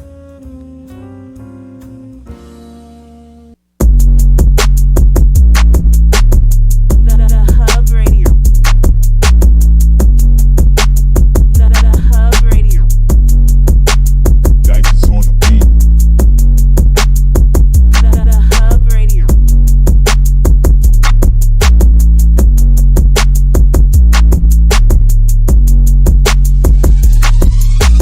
Hey, I see you with the iguanas. You better go in.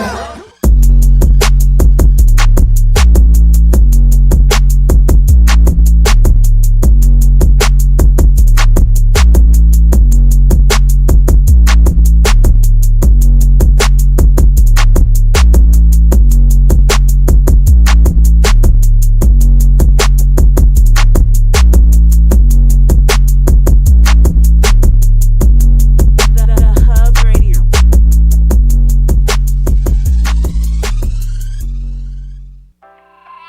The Hub Radio. Yo, what's up? It's your girl KP, straight out of Inglewood. First time on Hood Jeopardy, about to smash these dudes. They not ready. Been talking trash since I got here. Going for the dub right now. It's your boy Skrillafonia, straight out of Compton, California. About to get on this Hood Jeopardy, Hub Radio, you know what I'm saying? Get these big W's. I don't know what the other two came to do, but I came to win, they came to lose.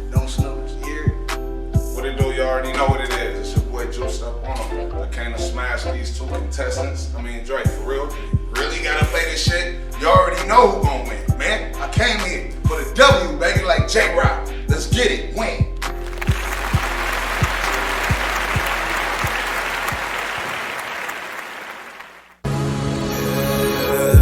Love is a weapon, love is a cure. It's an addiction that most can't ignore. We crave it, we need it, we feel it, no meaning. When I leave them, no feelings. Hub City Dre, man, the Hub Radio, we are on our way to Centennial High School, man, to teach, got 400 men coming together to teach all the boys in the high school how to tie a tie properly. Just constantly giving back to the city, man, just trying to get the kids, boys ready for real world. The Hub Radio. I put out the call. Thank you guys for answering the call. All righty. What we have here simply is we're going to teach young men how to tie ties. Okay. We're going to jump in. 30% of the young men may be from foster care. Okay. So if we have 400, we're going to have about 120 of them from foster care that have never had a man in their life. Okay. Some young men may not have even had a father in their life. So this may be the very first time they have interaction with a man. Hub City Dre, man, from the Hub Radio. We are out here at Centennial High School, man. We are about to teach these young men how to tie ties. We got a whole bunch of men coming out here to support. The sheriff department is there, holding it down, man. Students, staff, everybody here, man. They'll have a good time, man. And holding it down for the men in the city.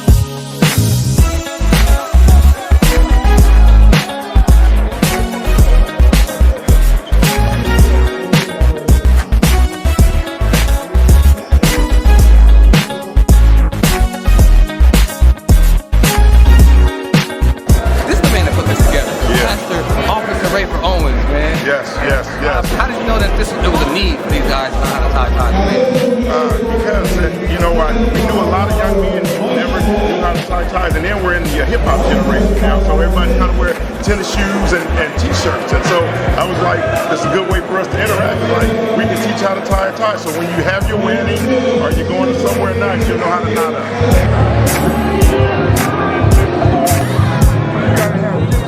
Hub Radio. All right, y'all, we're back. We're back here with the teacher extraordinaire, distinguished gentleman and scholar, Greg Pitts.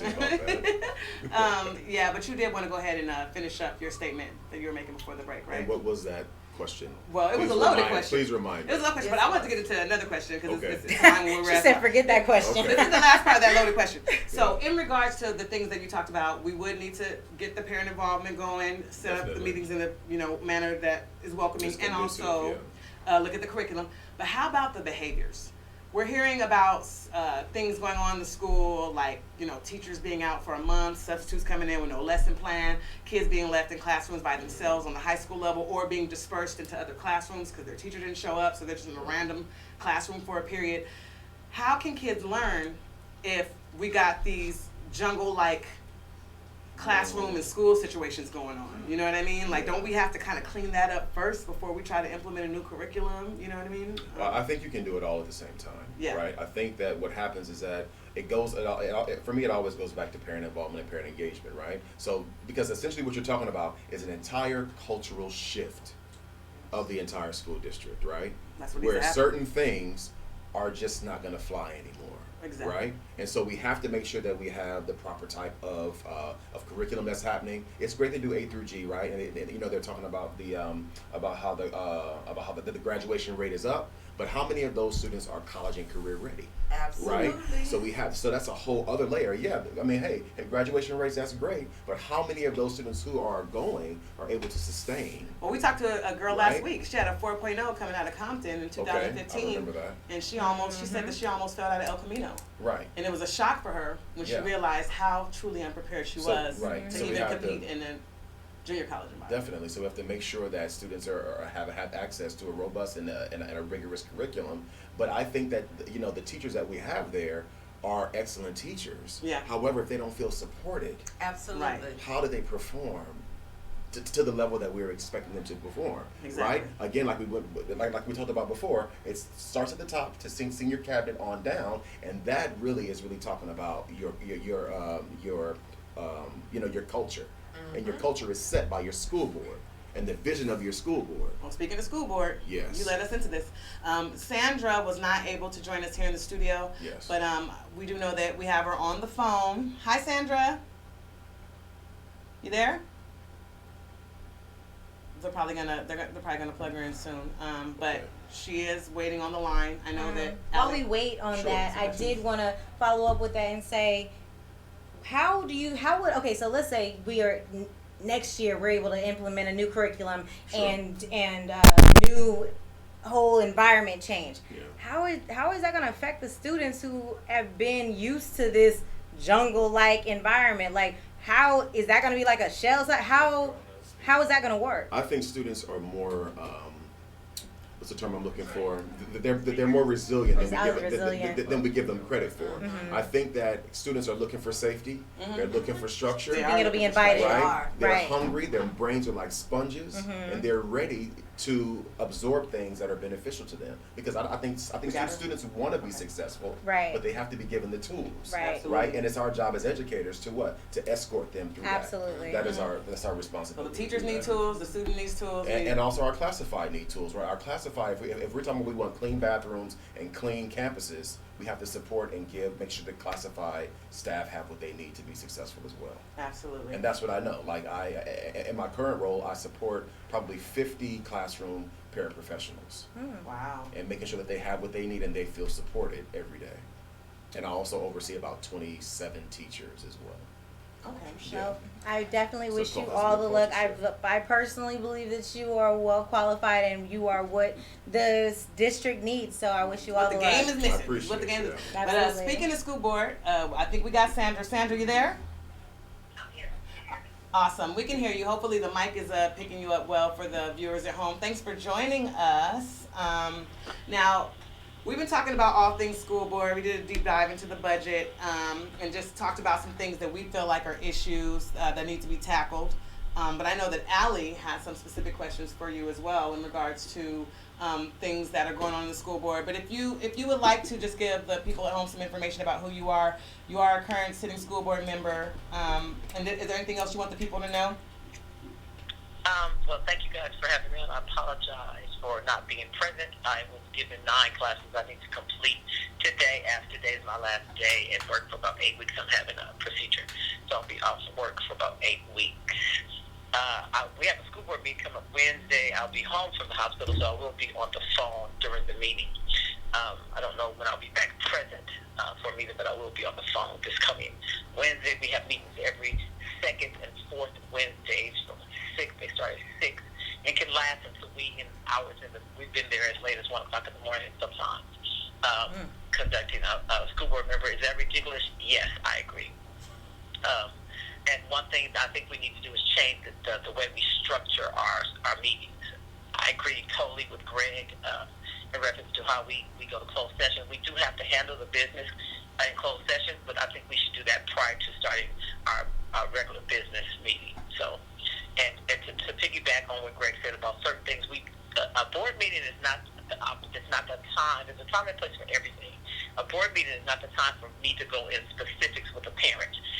And my thoughts are, if a situation is so egregious that they have to bring to the board something like a school doesn't have toilet paper, that's egregious to me. It's offensive to me as a parent, as a community leader, as a board member, for a parent to come to the board to tell us that there's no toilet paper in a school when there's a principal, there's a superintendent, there's a protocol that you go through. It should have never gotten to the board for a parent to come and tell us about anything that's not working on these campuses, because there's a protocol, there's staff. People get paid to do these particular jobs, and they should be done without having to come to a board meeting. Absolutely. That's true. That's true. And so, I mean, as a board member, because I remember that meeting, that was actually this year. That particular meeting, that was in February 2019.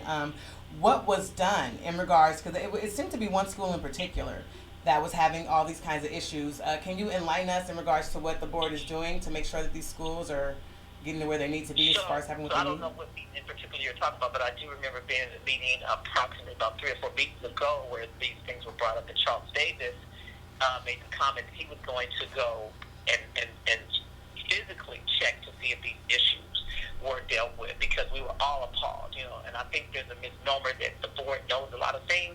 We do not. The board's job is to set policy and procedure. The superintendent's job is to do the day-to-day operations of the school. So when things get to the board, they are out of control. Those things should never come to us.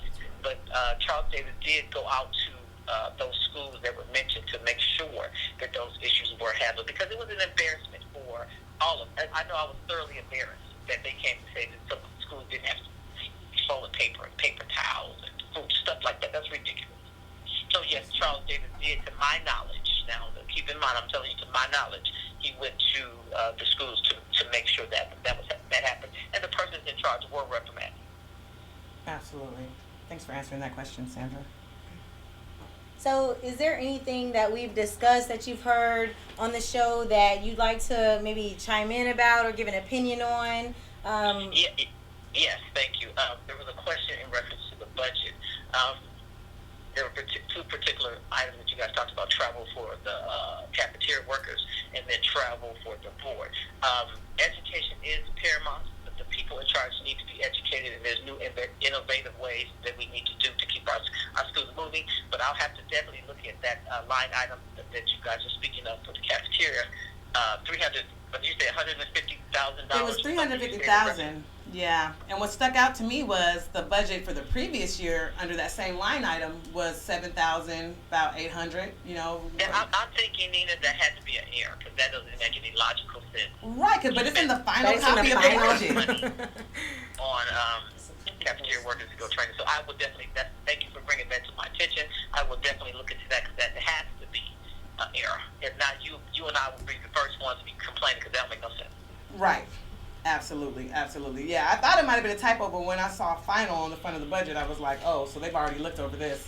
But did they have a percentage on the side? Yeah, the percentage was 4,664% increase. So I thought you would have caught that. Like, whoever put it together should have caught that. And what I would like to also say is I plan on having lots of how you doing? I plan on having lots of town halls to explain how to read a budget, what a bond is, and basically what the school district's responsibility is, what our responsibility is, how to hold them accountable to things when they're not going the way they should be going. But here's what I do want to chime in and say, that the reason why the city, the school district, has been able to operate the way it has been for the last umpteen years is because there hasn't been any accountability. People haven't been holding people's feet to the fire. I'm elated to see that the community has opened their eyes and they've been awakened, starting with our city, and people are paying attention. They're seeing that if you don't, as a citizen, pay attention to what's going on, this is the kind of corrupt stuff that can happen. And it's been out of control for so long that it's so out of control, it's going to take a minute to get it back together. But the key is people's eyes are open, and things are going to change. It's going to take time, but the change has begun, and it's going to be a domino effect. And I see a bright future for our kids. I see a bright future for our city, because we do pay high property taxes. And I live in Compton. Been living in Compton for 19 years. I bought my home 19 years ago under the Officer Next Door program, and I've been living there consistently since I purchased it. So I drive through. I drove through on Murr the other day coming to work. I work here at the Compton courthouse, and I'm coming to work, and I almost lost a tire. So you know, I'm excited about the newly elected councilwoman. I think that great things are happening.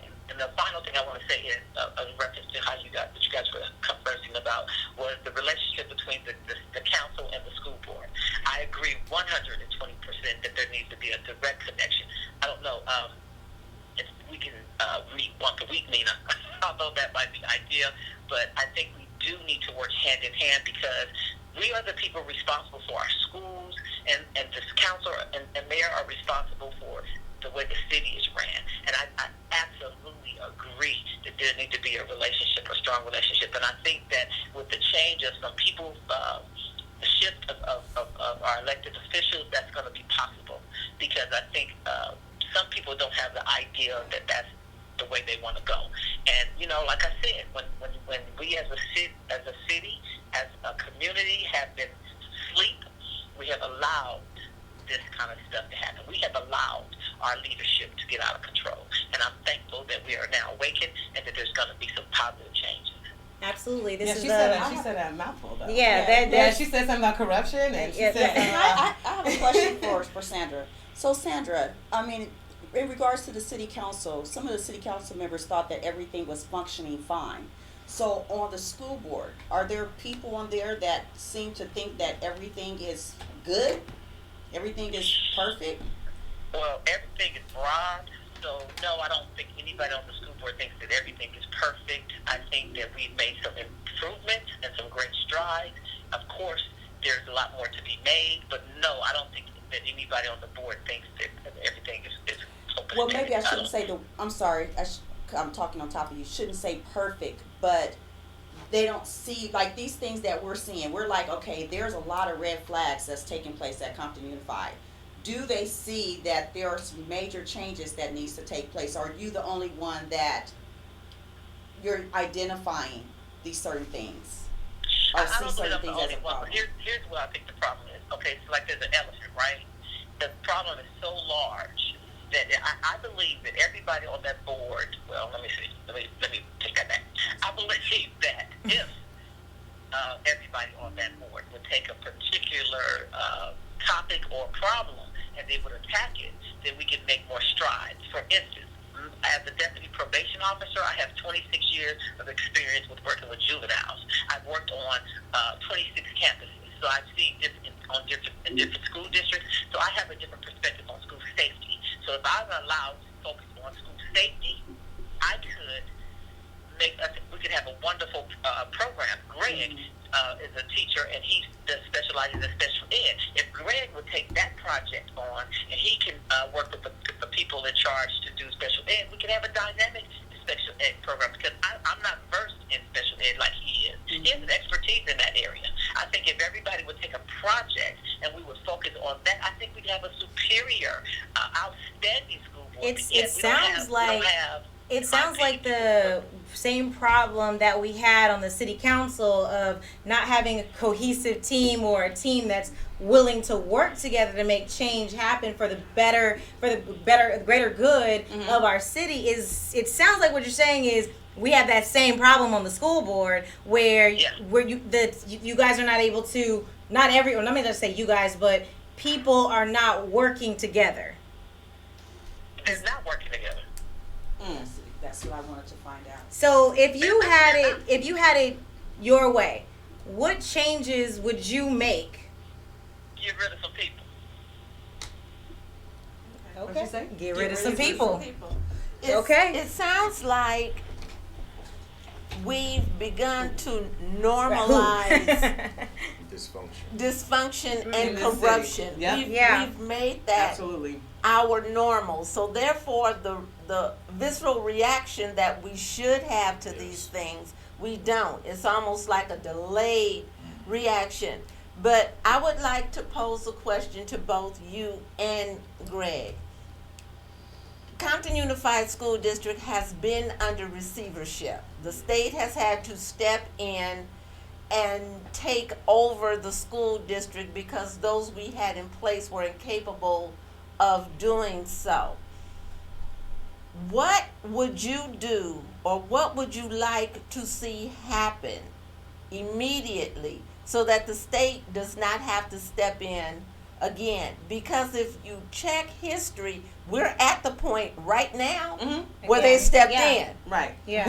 We're there. We're not on the brink. We are there. So what would you and or Greg do to kind of pull us back from the brink of receivership? Well, I don't necessarily agree that we're on the brink of that. I think that we have made some improvements, and we look pretty good.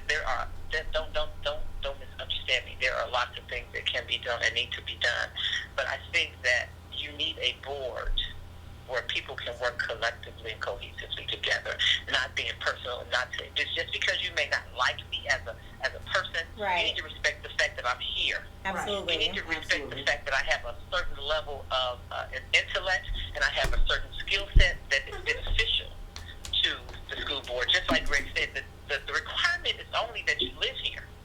Some of the board members don't even have a high school education, and that's not a requirement, but I think that if you're going to be making educational decisions, you should have some level of education. Wait a minute. Did you just say that we have people on the school board that didn't graduate high school? Yeah, and I think that's... Okay, so see, at the end of the day, you know what? That's on nobody but us. That's on nobody but the residents at the end of the day. With us, we have had uneducated people in City Hall, as a city manager, on the school board. We are putting these people in place that are not qualified. We are allowing this to happen. And they're allowing them to stay there. Allowing them to stay there, not recalling seats.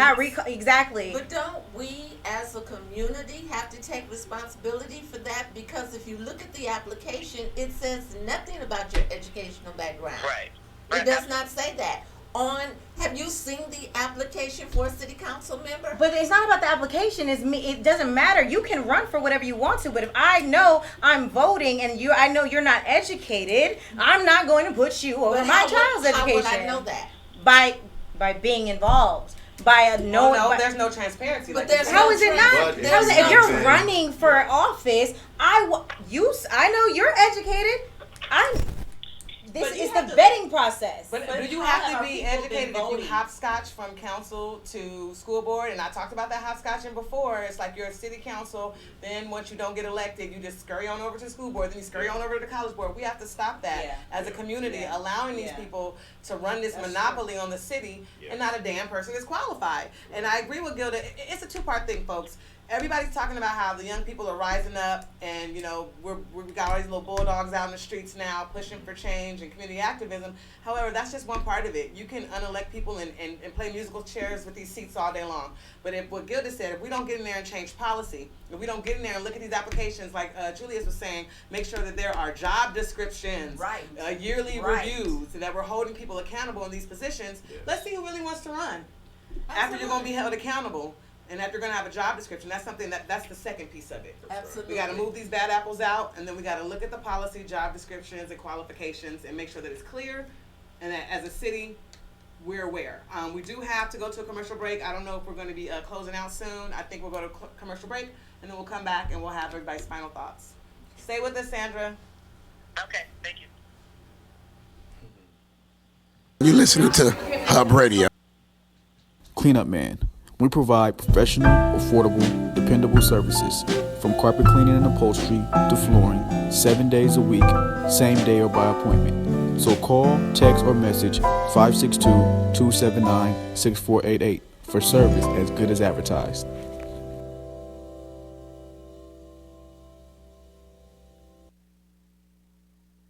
The mayor's got behind you. Yeah. The whole city is jumping behind you, man. Like the support is there. Do you feel any pressure?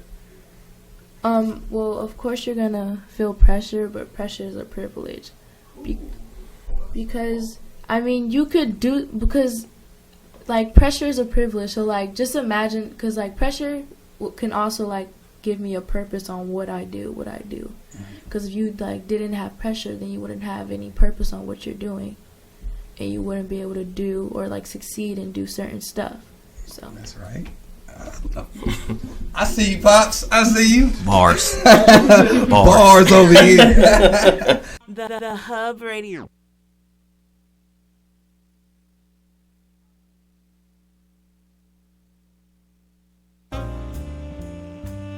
Coco's Lip Smacking Cupcakes offers custom cakes and cupcakes for every occasion. We proudly bake everything from scratch. With every moist and mouth-watering bite, you will be smacking your lips by the time you are finished. Make sure you follow us on Facebook and Instagram at Lip Smacking Cupcakes.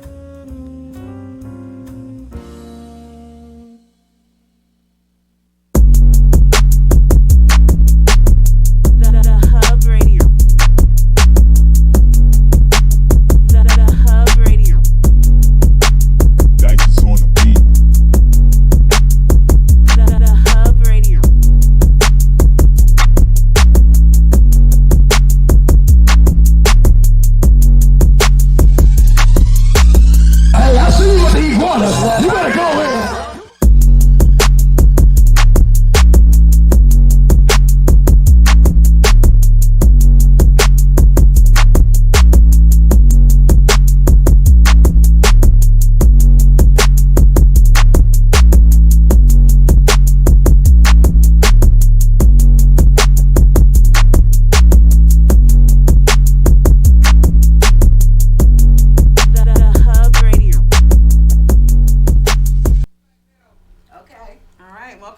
back. We're gonna make some announcements here. I know we got Michelle Chambers and Emma Sharif's inauguration coming up this Saturday at Dollar High, Yes. 1 to 3. I don't know if there are any spots left, but you can reserve your space if there are any left on Eventbrite. The flyers circulating around. And also, we got a great celebrity basketball game coming up August 3rd, 1 o'clock at Compton College. We're trying to rock the vote, get people out to register. We got elections coming up local, so make sure you guys check that out. And also, I definitely wanted to share publicly my condolences. My church, Greater Zion Church family, definitely lost he was a pillar. Pastor Emeritus W. Jerome Fisher passed away actually on the evening, late in the evening or early in the morning after Father's Day. So he's been acknowledged throughout the city for all the work that he's done, for the programs, and it's like you were just saying that you were baptized. I was baptized 10 years old. He baptized me when I was 10 years old. He baptized my son. Yeah. So we lost a real one. Yeah, definitely, definitely, absolutely. For real. And he was still. The thing is, he was still preaching. Sure was. He would still get up there and he would still have a word for you. And it's definitely. But the thing is, I love the way that my church is celebrating his life. And the fact that we're really basking in his wisdom at this point. We're not sad, and we know that we know where he is. Right. Yeah, he's in a better place than you and I. Absolutely. He's not here in Compton. Right. Arguing about the school district. Right. Yes, he is. Yes, he absolutely is. The fact that he made it that long, dealing with all of this will stress you out. Well, we're all in the thick of it. Anybody have any closing remarks? I know Sandra's still with us. Is there anything you want to say in closing, Ms. Moss? In closing, I want to say I agree with Greg that what we need to do immediately is get parent engagement and involvement, because our school districts have been allowed to do things because parents haven't been as involved as they can. You don't wait till your child is failing to get involved. You don't wait till your child is about to graduate and see they can't read. So it's imperative that parents get involved today. I've been previous PTA presidents, and I had a hard time getting parents to get involved, which is ridiculous to me. If you have children, it's imperative that you get involved. 2, I think we need to educate our community. I think you guys have done a wonderful job with that, and I think we need to keep that going, the momentum of that going. Thank you. Educate the community on what a bond is, educate the community on how property taxes are affected by the bonds that we have, that we vote on. And that's why we have high property tax, because we keep voting on all these doggone bonds. So I think we need to continue to educate the community. I think we need to set a standard of expectation for our kids. We need to raise the bar for our children. And I've learned from experience, if you raise the bar, they'll come to it. They'll meet it. You just got to set it and hold them accountable to hold their feet to the fire. Those who are hired to do a job, hold their feet to the fire and make sure they do it. If they don't, they got to go. Got to go, you got to go. Gotta go. It's about, we're pro Compton here. Again, we're making it clear. The camp, it's not Frontline, residents, educating residents, Compton advocates, all of the activism groups that are associated with the camp and Frontline are pro Compton. Absolutely. It's not we're not, and don't take it personal, school board members. You could have been anybody. Right. Anybody who's on the board with schools in this condition would be a target. Absolutely. And not a target, for gossip and misinformation, but a target as far as what's going wrong and how we can get it back on track. We gotta lay it all bare. If you have anything to say, school board members, if you're out there listening, and if we're getting something wrong, please feel free. Let us know. Educate us. So we're putting that out there. We want to work together, because at the end of the day, like we said, it's not personal. All we want to do is make change. We need to be better. Compton deserves better. Superintendent Brawley. That's what I was gonna say.